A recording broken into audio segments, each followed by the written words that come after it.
କାଲି ମୋର କ'ଣ ହେଇଛି ସବୁ କଥା ମୁଁ ଭୁଲି ଯାଉଛି, କୋଉ କଥା ବି ମନେ ରହୁନି। ତ ରୁହନ୍ତୁ, ସବୁ କହିବି, ଆଗ ଭିଡ଼ିଓଟା ତ ଦେଖନ୍ତୁ, ସବୁ ଜାଣିପାରିବେ। ନମସ୍କାର ସାଙ୍ଗମାନେ, ସକାଳୁ ସକାଳୁ ଛାତ ଉପରକୁ ପଳେଇଥିଲୁ ମା ଝିଅ ଟିକେ ଥଣ୍ଡା ପବନ ଖାଇବା ପାଇଁ। ସେଥିରେ ପେଟ ପୁରି ନଥିଲା ଯେ ସେମିଆ କ୍ଷୀରି ତିଆରି କରି ହେଲା ଭୋଜନ। କ'ଣ ଖାଇଲେ ହବ? ତାପରେ ମୁଁ ପଳେଇ ଆସିଥିଲି ଛାତ ଉପରକୁ ଲୁଗାପଟା ଶୁଖେଇବା ପାଇଁ। ମୋର ମଣ୍ଡା ତରକାରୀ ସହିତ ଡାଲି ଭାତ ଆଜିର ଖାଇବାରେ ଥିଲା।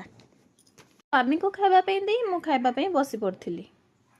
ମୋର କ'ଣ ହେଇଛି କି ସବୁ କଥା ଭୁଲି ଯାଉଛି। ଏଇ ଦେଖୁନାହାନ୍ତି, ସକାଳେ ବନେଇଥିଲି ସେମିଆ କ୍ଷୀରି ମୁଁ ଖାଇଥିଲି ଆଉ ସ୍ୱାମୀଙ୍କ ପାଇଁ ରଖିଥିଲି। ତ ସ୍ୱାମୀଙ୍କୁ ଖାଇବା ପାଇଁ ଦେଲାବେଳେ ପୁରା ଭୁଲି ଯାଇଛି।